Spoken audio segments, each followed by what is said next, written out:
Right,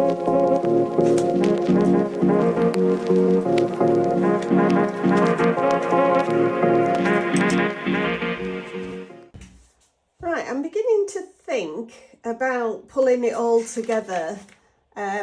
This is what I've got from last week. I've got one of my daily pages for each day of the week with my rough notes on that I printed off Ali Edwards' website. And so I've got those for 7 days, and then this sheet that I made of the ing words, I've written down something for every day of the week. So I've got some notes to work from there. And then gratitudes and feelings, I've got at least one for every day of the week, what I want to remember every day of the week, and then some extra notes that I'd put down there. So that's my notepad there. Also, I've pulled out the colour pages I made for each day and the sheet that I made with the news and weather for each day.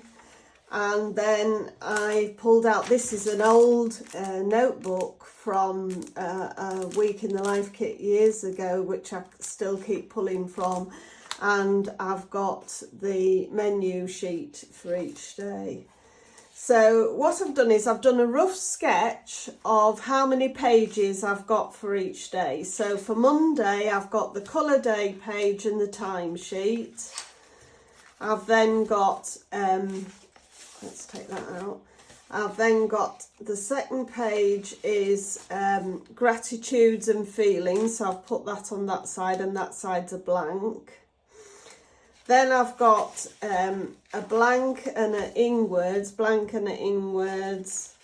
Then I've got what I want to remember and a blank page. And then I've got a double blank page, which is where I think I'm going to put my news and weather. And then finally, I've got a double blank page here where I might put my other voices. And I've just made a note that this news and weather page might fold over and give me a coloured strip on this side. So I've made a note of that. So this is what I'm thinking about at the moment. So I know how many blank pages I've got, how many pages with words I want.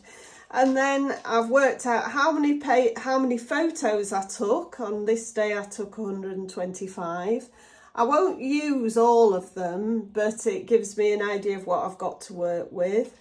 I've worked out the size of photo if I wanted to use a photo on here. So I've measured the size of the photos that I could use there. I've measured the size of photo I would want if I wanted to put a photo in a gap on the timesheet and written it down. And I've measured the size for the ing words page. If I wanted to put it here, I've got one size. If I wanted to cover up a heading, I've got another size there. And then the feelings and gratitudes page, I've done a sizing if I wanted to do it long and thin. Where's the feelings and gratitudes page? There. If I wanted to do a long thin photo, I've made a note of that size. So this is how I start, and then I move on to looking at my photos on the PC. So I'll show you where I get to with the next step.